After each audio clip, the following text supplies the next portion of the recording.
a question regarding the WIPP waste. How much money is paid to WCS annually since the start, and how much of that goes to Andrews?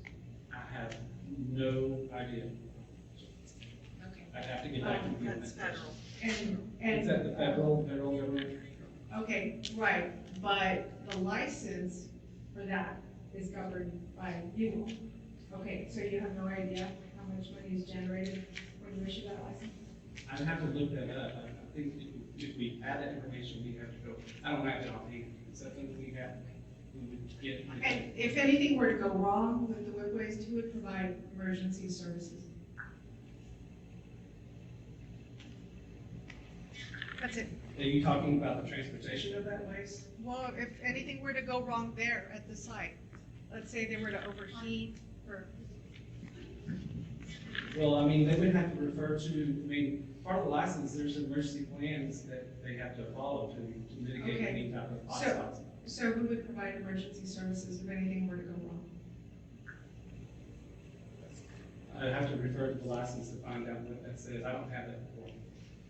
Anybody? I'm sure the facility would have that information. Okay, thank you. If somebody can take that question, you're sure welcome. Dr. Rieger, he has. Thank you. WCS has their own services, their own personnel and equipment to deal with it, and they also have agreements with local fire and police departments to assist.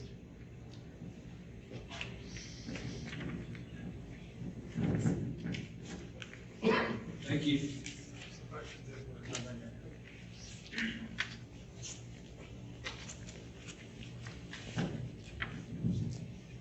Thank you, I'm Timothy Ganaway. So the first question I have is, our pro tem judge, Andrick, and one of our commissioners, Walter, had requested a public hearing on this matter. And in this letter dated December 21st, TCEQ said to move forward with removing the line of federal waste as expeditiously as possible. We respectfully deny the request for a public meeting. However, you had stated that you would be here today, so I assume that this is the only opportunity our community is going to have to ask questions about this. Yes. So the number, this waste was originally brought to Andrews in 2014. It's now 2024. So I guess 10 years doesn't sound very expeditious. So how did we get to the point where 10 years later we're stuck with this wood waste here in Andrews? I'll have Ashley answer that. Longer. I'm Ashley Morrison, the Deputy Director, Office of Waste, Radioactive Materials Division. It's been a long, complex journey. Highlights are that when the waste was temporarily brought to Texas, it was because there was a fire going towards the labs at Los Alamos. So it was a courtesy to the state of New Mexico on behalf of Texas. When the waste got here, an incident happened at another facility with a similar type of waste. That's called a WIPP, emissions waste isolation pilot plant. Because of that, the federal government, they're the generator of this waste, so it is their prerogative to decide how to characterize it. In this case, they put a code on it. It's called a record code, a D001. That limited its transportation, so that has stalled the waste at WCS ever since. We have been meeting with the federal government, with the Department of Energy, for years on this. They've studied it, and they studied it some more. They've just finished another study, and we have referred them to our Attorney General's office to help expedite the removal. So they're taking this seriously, the federal government is.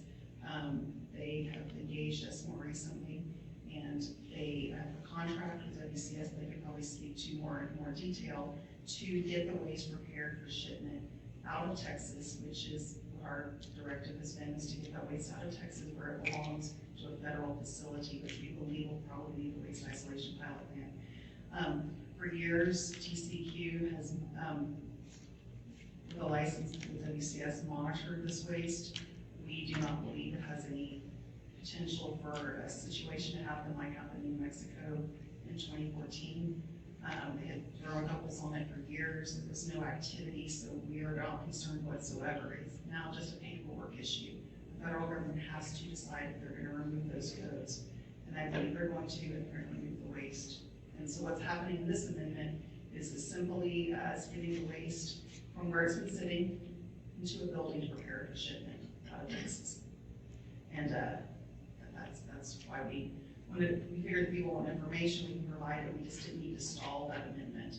We wanted to keep it on track so we can move forward to getting that waste out of WCS. It's in an inconvenient location because it's been 10 years almost, so it does need to be moved. Yeah, a couple thoughts. So in this letter of May of 2022 from the TCQ to the NRC, to the Department of Energy, you noted that the DOE must remove the Lionel TRUS from Waste Control Specialist Site Andrews County, Texas, and transport it out of Texas no later than May 31st, 2022, or the TCQ will initiate additional enforcement actions against the DOE. So we're basically at the mercy of the feds, it sounds like, whenever we allow them to bring that waste into our community. But have you been able to take any enforcement actions against the DOE as you do your letter? Can't speak to the specific enforcement actions. There was enforcement action in 2015. That was issued by TCQ. All I can say is that at this point, we have referred this case to the DOE to the Office of the Attorney General for that type of enforcement. So I don't know where that is with the Attorney General's office, but that's where we have sent it. And the last thing I have on that list, in the picture, you indicated that it's buried, it looks like, inside the federal waste facility, or covered by dirt inside the federal waste facility. How did it come to get inside the federal waste facility? Why is it buried in sand? Why isn't it just sitting in the casks, stored? Normally, why do you have to put it under the dirt? Yeah, I'll let Dave answer that question.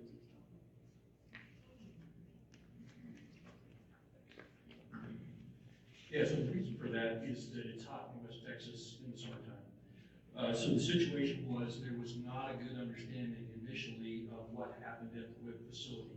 Well, what happened at the WIPP facility, for folks that aren't familiar, was there was a drum in the WIPP facility where the top blew off the thing and it caused a contamination event. And that contamination event cost them a lot of money because they maintained that facility completely clean of any kind of radioactivity. Well, when that happened, they weren't sure what caused it, and we had those on our site. So what we did, they're drums that are sitting inside a specific kind of overpack that is a box that holds 4 drums. And we took those, and you've seen the modular concrete containers that we use, and we stacked those inside the modular concrete containers, and we put gravel in there with it. Now, there was concern that, that DOE couldn't tell us what was gonna happen with that waste, so they said, okay, keep it to the coolest external temperature that you can. And so what we did, after discussions with the regulator, after discussions with the DOE experts, was we put it down in the cell because that was a colder location for it to be, and we put earthen cover over it in order to keep the temperature down. So that we were seeing exterior temperatures that were considerably raised in the summertime. We certainly get 110 degrees out there sometimes, but when the sun's shining on something, it gets even hotter. So it's really a desire to control the temperature.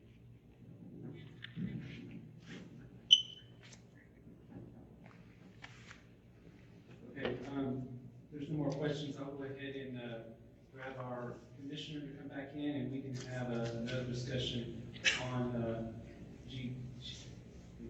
GTCC and what NRC is proposing to do. Timothy Ganaway here.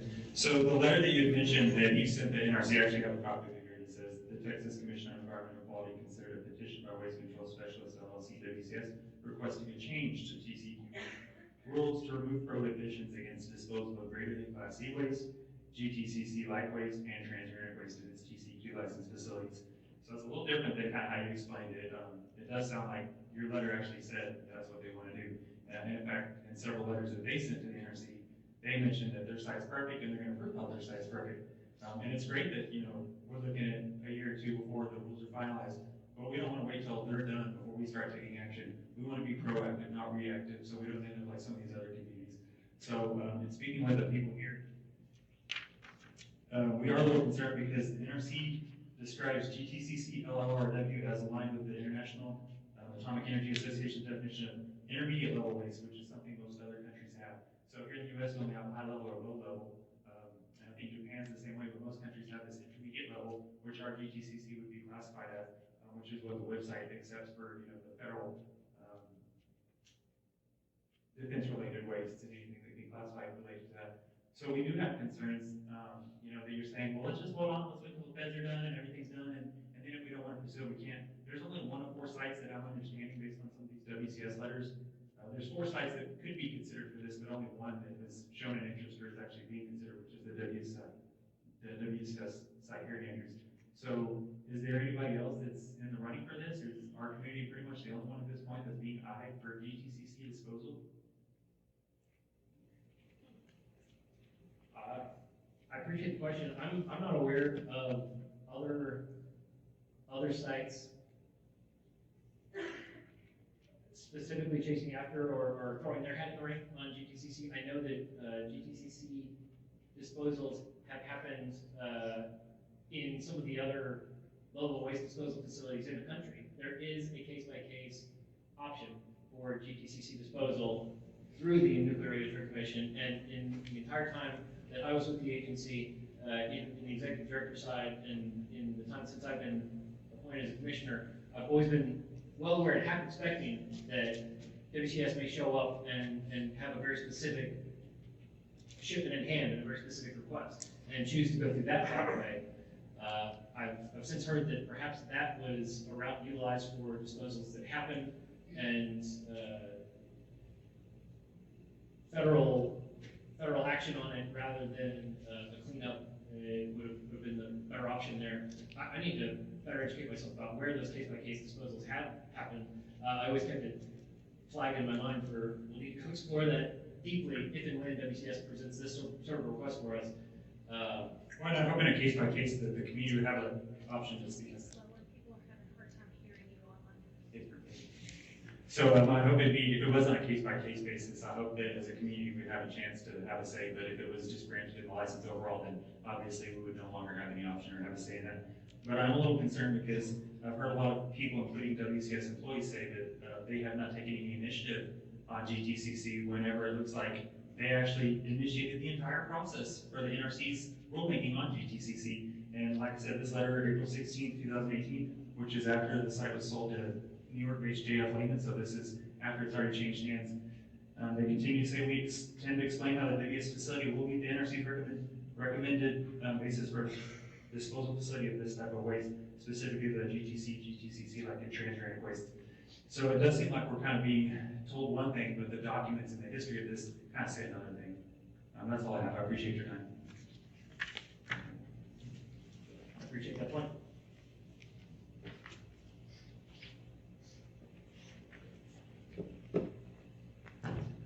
Thank you. Hi, Commissioner. You mentioned, early on, you were talking about the cost of doing business. It's very expensive to run the facility, and therefore they expanded the site and expanded the waste. And it seems like you were implying that therefore they are now expanding into greater than Class C. In the oil and gas industry, we're faced with a lot of regulations, and they've been tightening up a lot. For example, right now in New Mexico. And if we don't comply, we don't go and cry and say, well, it's really expensive. You pack up and you move on, or you comply. WCS is just an operator. There are others that can operate this facility. So I don't see how we can have a sign that says free enterprise and then always go and coddle and give them more because they're not making enough money. That's a comment. My second comment is, yes, November 2025, it's a ways off, but the government's already asking for comment right now, January and May 17th. And I think the state of Texas is sending someone May 17th to Washington to submit comment on our behalf.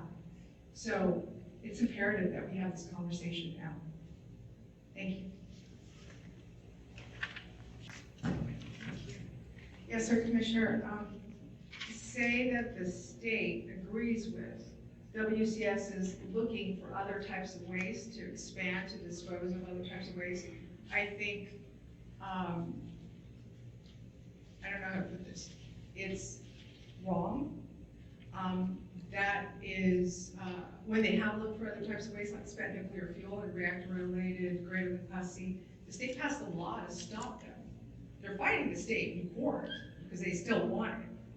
But the state does not necessarily agree with them expanding into other types of waste. And I think that was, on this statement, more erroneous. Yes, ma'am. Can I clarify? I believe that's what it is, in my opinion, and I stand by that. I agree. But with you're that. your state agent, Point. you represent the state, so. I don't apply that statement to every request that WCS made or every thought that they had, and I agree with you that the state of Texas has spoken clearly on that point, and I appreciate that. Thank you. Timothy Ganaway here again. So I was just hoping you could clarify, because just a moment ago you said that some of this low activity Class A radioactive waste that originally would have been going into the compact has actually been put into the river itself? I think it's more accurate to say that it would have been cost prohibitive to dispose of in the compact. Right, but if it was disposed of in the compact, our county would have got 5%, whereas when it's disposed in the river, we don't get anything, is that correct? If the waste generators were forced to dispose of at the market rates for compact waste facility disposal, it would generate a revenue to the state, but I'm not aware of any obligation for generators to dispose of waste like that. Sure, but you're saying that it would be cheaper for them in the long run, but then ultimately for our community, we don't get anything out of it when they do that. So it may be better off for them, but for us, I don't see that as the case. That's all I have.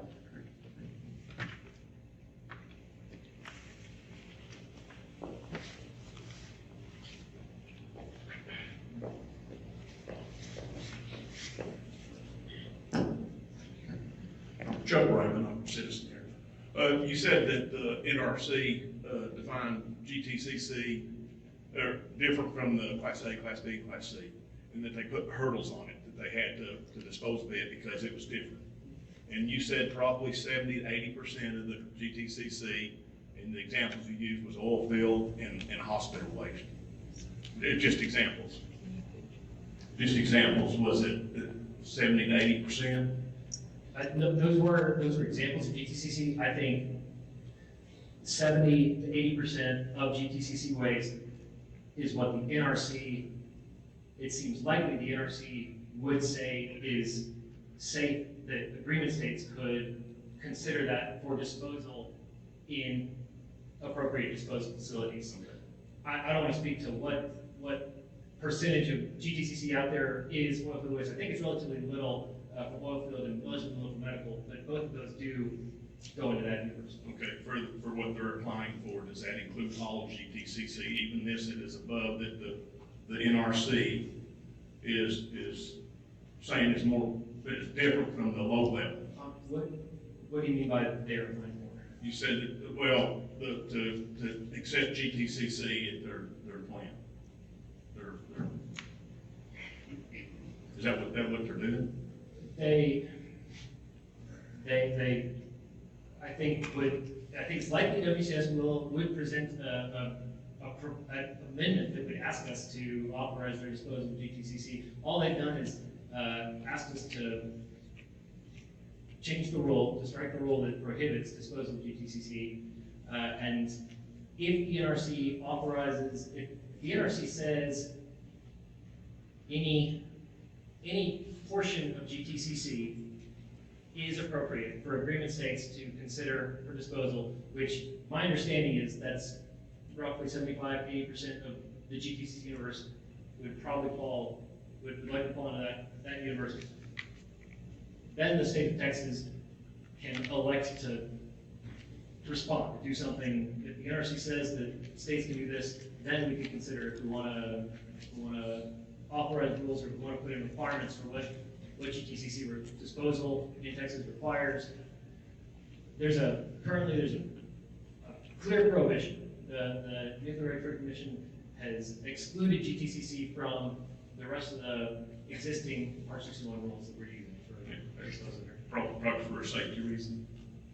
They recognize it as likely more appropriate for deeper disposal, which, to the earlier comment, I think does recognize the intermediate disposal category that exists in Europe, and of the existing disposal facilities in the United States. Because WCS was the only low-level radioactive waste site built to modern technical rigor and level, I think it's the closest and only one in our country that would come close to being described as an intermediate disposal facility.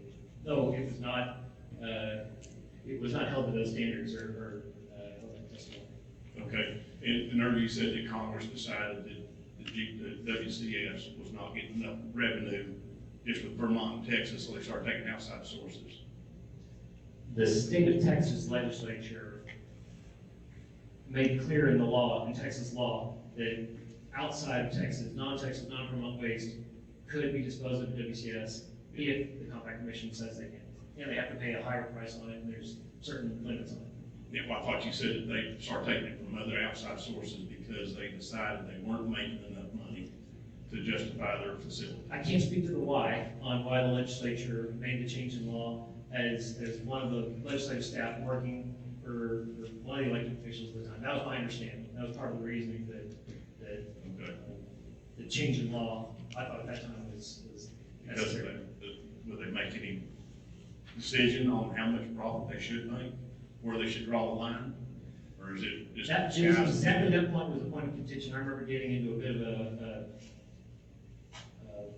point of friction with members of the staff of the State Affairs Committee who also served the Ways and Means Committee for the House. They wanted to increase the surcharge on non-Texas waste that came into WCS. It was 20%. I think they wanted at least 30%. They wanted even higher, frankly, and we ended up compromising, and we put a requirement to put a fee study in the law, and it saddled TCQ with the obligation to look at exactly that. Is this the appropriate fee? Is this the right surcharge? And I thought I was off the answering that very difficult question. I laughingly dusted my hands off, and then I found myself 4 or 5 years later at the agency responsible for making sure that that study was written. Okay, thank you. Thank you. Yes, sir. Hello, I'm Pam Fisher from Andrews. I've lived here over 70 years. The first slide that you showed, I believe it said that the primary oversight of WCS is the TCEQ. Yes, ma'am. And you are mandated to give TCEQ a percentage off the top of your intake, monetarily. So the way our surcharges apply is there's different surcharges for different aspects of the business. So for disposal of the compact waste facility, for example, 31.25% of every dollar we receive goes to various surcharges. And I understand 5% to Andrews, 5% state, 20% GCEQ, 1.25% to the commission? Yes, ma'am. Okay, so the 20% that goes to TCEQ, I'd like to know what percentage of their budget that represents. So that's more of a state question, but I can tell you that that money goes into a fund that's used by the state of Texas for cleaning up sites. Right. So it's a special fund that TCQ is responsible for, and that the legislature can give approval for TCQ to use for cleanup of various sites around the state of Texas. Like the uranium site. Yes, ma'am, that's possible.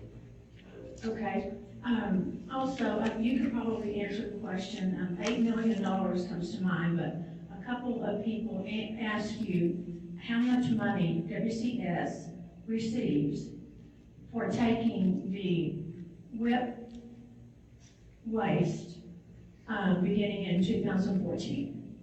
Yes, ma'am, so I'm not gonna answer financial questions, but what I can tell you is that there has been a massive expenditure to develop a facility on the surface for temporarily storing that waste until it can get moved out to the website.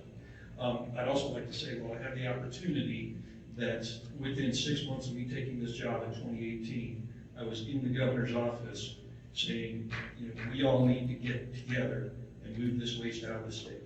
So I have been fully aligned with the governor's office from day one in terms of pushing this landfill true waste, this WIPP waste, out of the state of Texas. I don't want to hear, you don't want to hear TCQ, I don't want to hear. And I asked this question in Commissioner's Court. It was the cask came open, things bubbled out of it at the WIPP site, which there was also an incident at the Los Alamos site. they sent things to the website, but, so it was safe enough to bring the cask to Andrews, but it's not safe enough to move them out.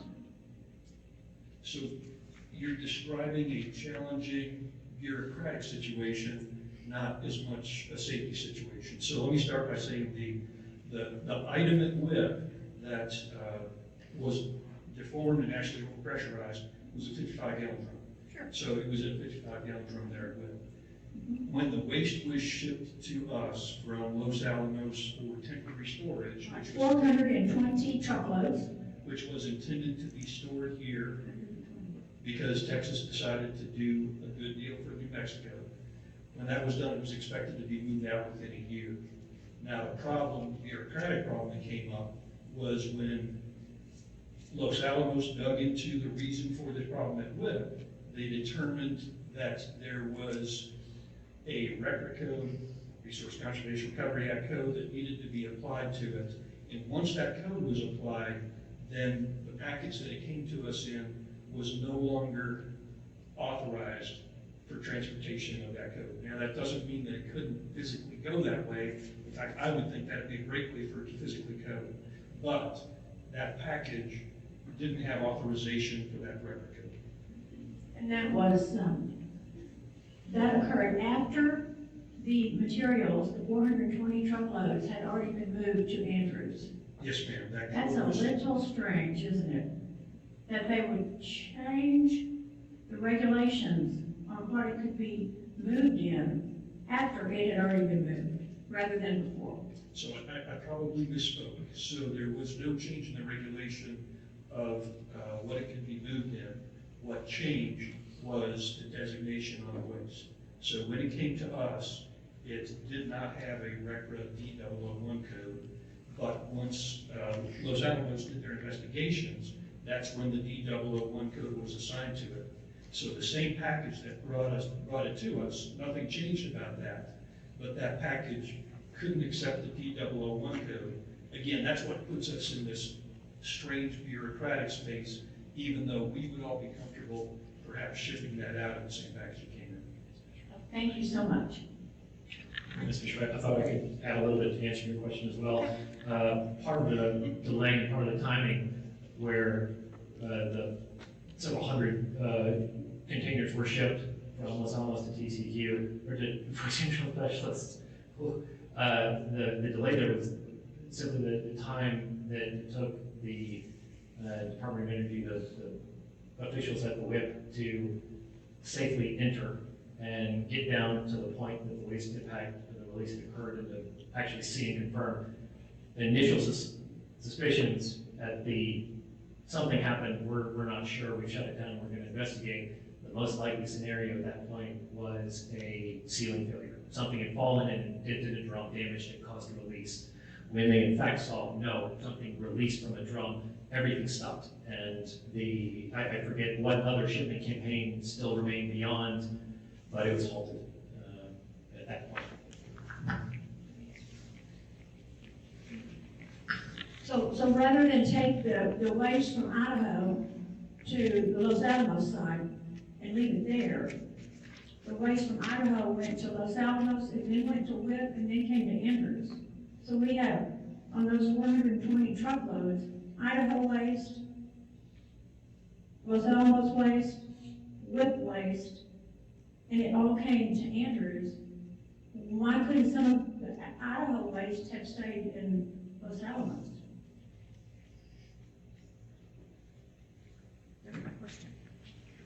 Thank So you. the short answer to the question is they were concerned about the forest fires. And it all originated in Los Alamos. I knew it originated in Los Alamos. Bill. Yes,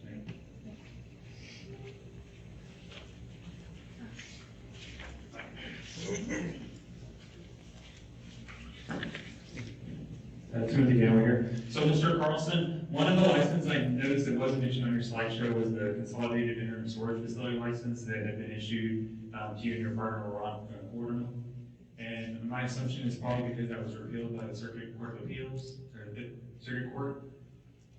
So, is that why that wasn't listed on there, because that license has been revoked? Yeah, so I think you know House Bill 7 was passed, not this past legislative session, but the previous one. House Bill 7 prohibits storage of nuclear fuel in the state of Texas, other than at nuclear power plants and at research reactors and other facilities like that. And so that license simply can't be used. At this point, the Fifth Circuit has overturned that license, and the Nuclear Regulatory Commission is appealing that. Now, I want to clear up something that's been talked about here in the room quite a bit, and, that's the statement that, somehow WCS was trying to pull a fast one in the community relative to spent nuclear fuel. If I went back through the timeline, and if you went back through the timeline, you would find that the state of Texas, in fact, the former governor and the TCEQ, was looking for solutions after Barack Obama had shut down Nuclear Mountain as an option. So they evaluated that and decided, based on some things they read in Blue Ribbon Commission reports and so on, that it could be a good option for Texas to have a consolidated interim storage facility. So that was the first indicator to WCS that perhaps this was something that could and should be done. Now, let me reiterate, there's a law in the state of Texas, and we have no plans to move forward with anything. But I want to take away this stigma of, you tried to mislead this community. No, that's not the case. In this very hall here, several years ago, that was probably 2014 or so, there was a meeting of the community where many people were here. Some of the people in the room today were in that room back then, when we talked about it. And what we said at that time was, okay, Ken Hans back in the paper, probably back in the early 2000s, said all we would ever take at this site was low-level radioactive waste. So we said, we're going to go out to the community and ask you all, now that the state has decided that perhaps this is an important thing to get done, we're going to ask the community, what do you all think? And the answer came back almost unanimously that, yeah, we think that's probably a good idea. In fact, the county commission at that time passed a unanimous resolution that said, okay, yeah, you should go ahead with that. We approve you going ahead with that. So based on what the state said, based on what the community said, based on what the county commissioners said, we invested tens of millions of dollars to proceed down that pathway. Yes, sir. We were not bad actors at that point. So What's happened since then? Well, the politics have changed. Fair enough. I understand that. The governor is opposed to that. There's a bill, House Bill 7, that says that we can't do that. yes, sir. The county That's what we commission- have to live with, and that's the risk we took when we went down that path. But to be abused for the fact that we were simply working with the public, that we were listening to the public, and now we're listening to the public because there's a law, House Bill 7, that says that can't happen. So after the county commissioners passed a resolution in opposition and the state law was passed, virtually nobody in our state or community wanted this. Did you reach out to the NRC or try to cancel your license because it was issued after all that happened? That's a great question, and I appreciate you asking. Well, the other question I had is, Can I answer your question? it sounded like you did, yeah. Go ahead, I'm sorry. So no, we didn't. And I'll tell you why. Because if we withdrew that license, what we would hear from some people even in this room is that you withdrew your license because you followed an illegal process. Or you would hear from people in this room perhaps that you withdrew your license because your site was no good.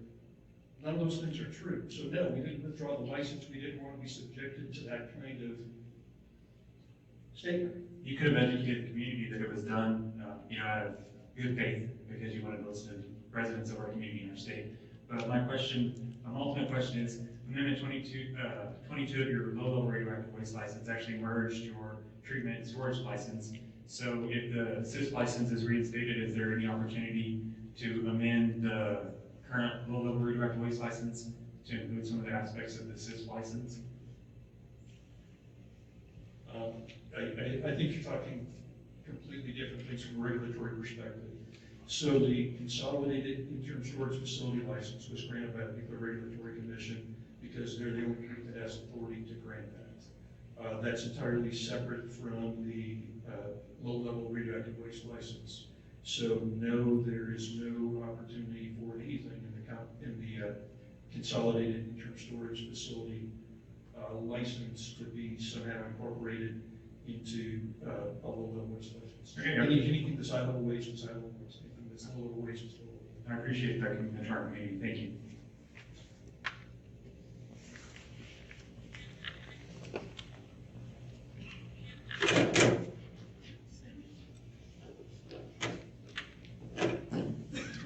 Hello, Adrian here, front camera.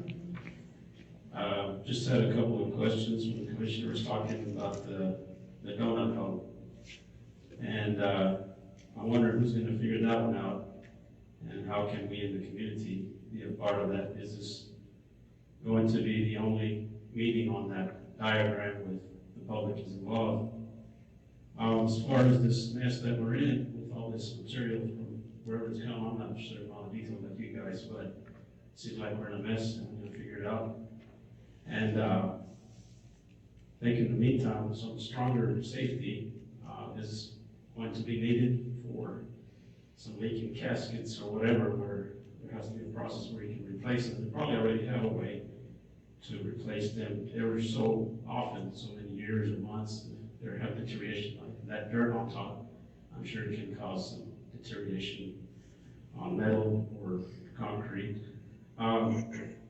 And how many more engagement meetings will we have, Commissioner, in this rulemaking process? And 2025 is not that far away, if you ask me, so I was just curious on that. And then the last one was the unanswered question by, I think her name is Monica, as to what happens if there's an accident, and then we are maybe the police or the first responders.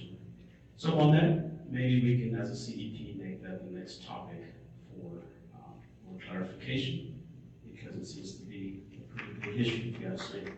Concern for Andrews, right? So, we'll do that. There you go. Thank you for all those, and, I would love to talk about our emergency response plan. I hope it never has to be activated, but it's occasionally activated because we do have wildfires out there, particularly, on our neighbor's property, and we have firefighting equipment, so we do get out there. So that's probably the only time. Sorry about that. So probably the only time we've activated that, it's good practice, is when range fires that happen out there quite a bit. I'm Pam Fisher again. This is a segue from the question of safety. It's my understanding that the testing of employees for exposure to any radioactive waste or any radioactive particles is no longer required by TCEQ. Is that correct, that the testing of employees for exposure? I can say categorically that every employee that's exposed to radiation wears dosimetry to detect radiation, goes through a bioacid monitoring program, so everyone is carefully monitored in those programs. Is that a licensing requirement? I want to join you. You made it conditional, that's exposed. Once upon a time, they were all tested regularly every month, and then TCQ removed that and left it to your discretion. Is that now a policy, and if it isn't, would you be willing to do that? To test your employees monthly to make sure that they haven't been unknowingly exposed? I think we're having a miscommunication because everyone who is in any area that would ever be exposed to radiation is absolutely monitored, and it's monitored continuously. So the only people that wouldn't be subject to that are people that would be outside the site boundaries of the permitted areas that would never be exposed to radiation. I appreciate that, thank you. So you do have employees exposed to radiation at your site? I thought there was no radiation in the air or anywhere at the site. Yes, ma'am, we do have employees exposed to radiation, and, I would love to talk about radiation. I could talk about it for an hour here, just between the things that you're normally exposed to in your day-to-day life and the things that we can be exposed to on the site. For a normal radiation worker, there's a federal limit for how much radiation you can be exposed to, and our workers are exposed to far less than what's in the federal limit. The federal limits are set very conservatively in terms of radiation. So we monitor our employees carefully, and we come in far below the federal limits in terms of exposure to radiation. Now, why are they exposed to radiation?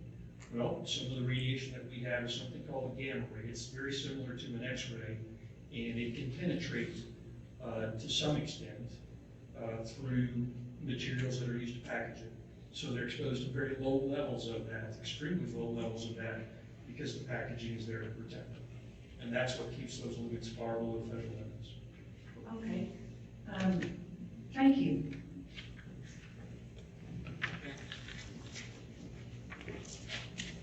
If we could, in the interest of time, if there's a couple more, two more questions, and we'll keep moving.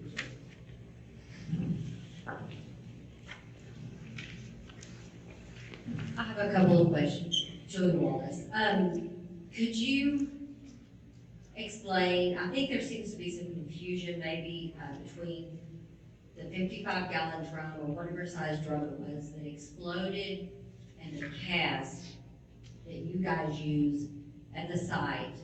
So when we're talking about the decay of the cast and the exploding cast, there seems to be a little bit of a confusion as to what you guys actually use and what maybe, what other kind of things have been used. Right, I'd love to. So the material that was at WIPP was in a 55-gallon drum. Now, on our site, when we received that material, before they understood what had happened there, that was in both a 55-gallon drum, but the 55-gallon drums were in something called the standard waste box, which is a robust steel container that contains the 4 55-gallon drums. Those standard waste boxes were put in something called a Truth Act, which is a NRC licensed cast that can hold 2 standard waste boxes. So when it got to our site, we unpacked them from those standard waste boxes, and then when we learned that there was an issue at the waste isolation pilot plant, we took those standard waste boxes, again, this is double packed in steel, and we took those standard waste boxes and put them in our modular concrete containers as another level of containment. So that was, 3 levels of containment with really no opportunity for any kind of release on the site. So you don't just have a bunch of 55-gallon containers sitting out there buried in dirt? So that, and then the other is, we've been led to believe that the greater than Class C is high-level waste, and on your slide it shows that it falls into the low-level waste category. And so we've been led to believe that you guys, in asking to accept the GTCC, you're asking to accept high-level waste and bring it to our community. So is that a misnomer? Are we being misled on that? Yeah, so there's several questions and answers in that. So the first one I guess I would take on is, really relates to, is GTCC low-level radioactive waste? And the answer is absolutely yes. It is the same radionuclides that are low-level radioactive waste. In fact, I can describe the difference for you between what makes low-level radioactive waste Class C, for example, and GTCC. And in general, when you look at the tables, and anybody who's got a pencil, write this down, 10 CFR 61.55, Table 1 and Table 2 are the things that define what is Class A, B, and C radioactive waste, what is GTCC low-level radioactive waste. Now, the interesting thing in those tables, we talk about curies, and more curies, indicates more of something. That's not exactly the case. So, for example, you go to those tables and you look at cobalt-60, which is a radionuclide with a 5-year half-life. Cobalt-60, there is no limit. Everything is Class B waste at the most for cobalt-60 because it has a 5-year half-life. That means it's basically gone in 10 times its half-life. It's gone in 50 years. So another radionuclide that we see, that's in Table 1, is nickel-63. And that's typically the driver of what is GTCC low-level radioactive waste. So nickel-63, the difference there is it has a 100-year half-life. So it takes about 1,000 years for all of that to go away. So is nickel 63 a really scary thing? Well, no, it's not. So nickel 63, for example, has a very weak theta emission, which means the radiation from it can travel about 2 inches in the air. Or if I had a sheet of paper, I could block the emissions from nickel 63, it couldn't get to me. So it's a very, very weak radionuclide. Imagine that buried 30 feet or more underground. That's not getting to the surface, and again, it decays away in 1,000 years, so you're not gonna have any of that. But that's what drove GTCC. Commissioner Janeka put tables up there that said original designs for low-level radioactive waste facility were 100 years for Class A, were 500 years for Class B. Those are ridiculous numbers to us because our design is for 10,000 years, but we've run our performance assessment out that shows safety out to 1 million years. Well, most of the radionuclides are gone. So is any of this GTCC disposed of in like salt caverns? Like the way we dispose of, like, is any of the norm considered that, or any of them?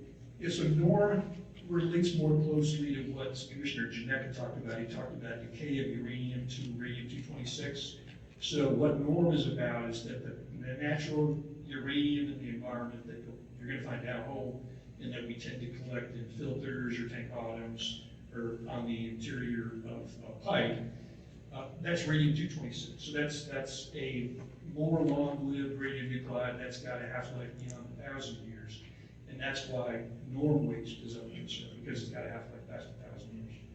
Now, in terms of disposal into salt caverns, you know, the only really robust salt cavern disposal facility in the country is the Waste Isolation Pilot Plant. And know that material can't go to that facility. Or in general, can't go to that facility. I think it was evaluated by the DOE as an option at one point, but no, it's not always. So is the normal, like, that type of disposal that we have around us right now, is it as regulated, like the oil field disposal that we have around us right now? In all kinds of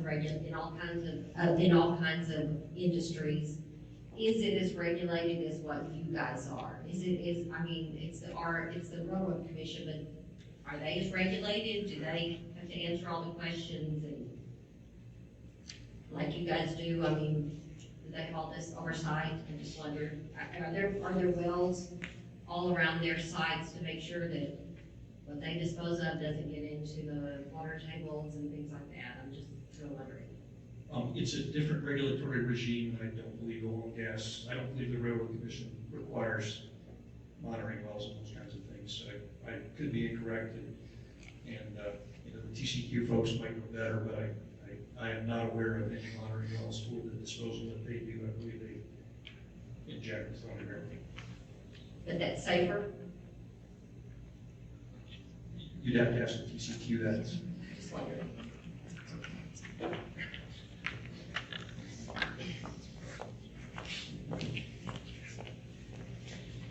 Hello, my name is Elizabeth Patiana, and I have a question. How is that lateral waste being monitored currently? Do you have some sort of heat sensors on the NCCs, or how does that work? Yeah, so for the first several years, we had thermocouples on that waste. Over time, those thermocouples got old and they're no longer operational. But we do have all the data that we collected from several years of using thermocouples on that waste, and we saw no temperature excursions on the waste. So the goal was to make sure there wasn't a temperature excursion, to make sure that there wasn't any kind of reaction that happened. We did monitor to make sure that no reaction never happened.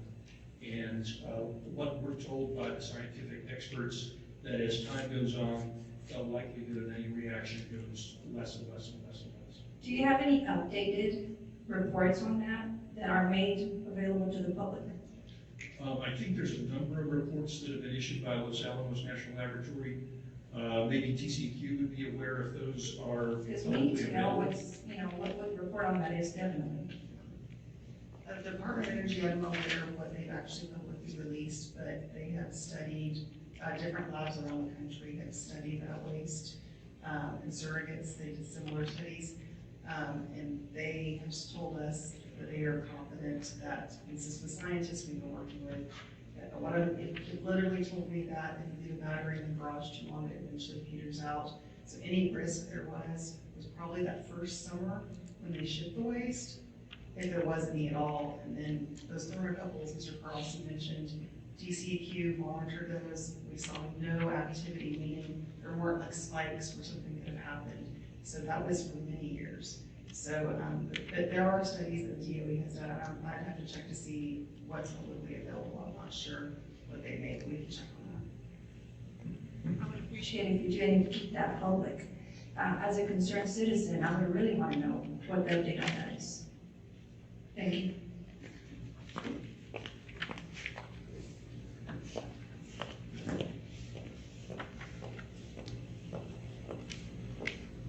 And so just so people don't get a, idea that maybe this amount of Los Alamos waste is vast today, it's basically 258 55-gallon drums. So, I think we can picture that kind of quantity. That's what's remained to be shipped offsite. And like I said, it's our goal to get it shipped offsite as soon as possible. It's DCQ's goal to get it shipped offsite as soon as possible, and the governor's office as well.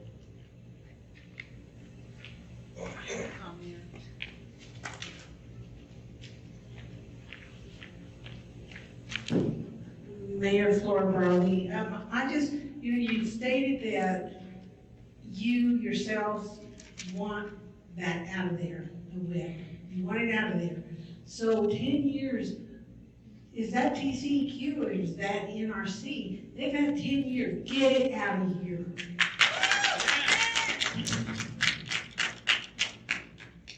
Thank you, Mayor, and I think you reiterated the opinions of all of us. It's been DOE stumbling around, trying to get, and that's not fair, it's been DOE studying this material to try to get the pathway for a package that can move it out of here. We've extended 10 years of courtesy. Whoever's over there, they need to work harder. 10 years is enough.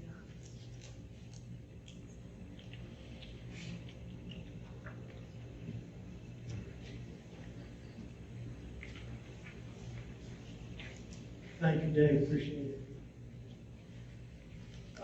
We need to talk about setting date and time for our next CEP meeting. It'll be sometime in the middle of April. We can nail a time now.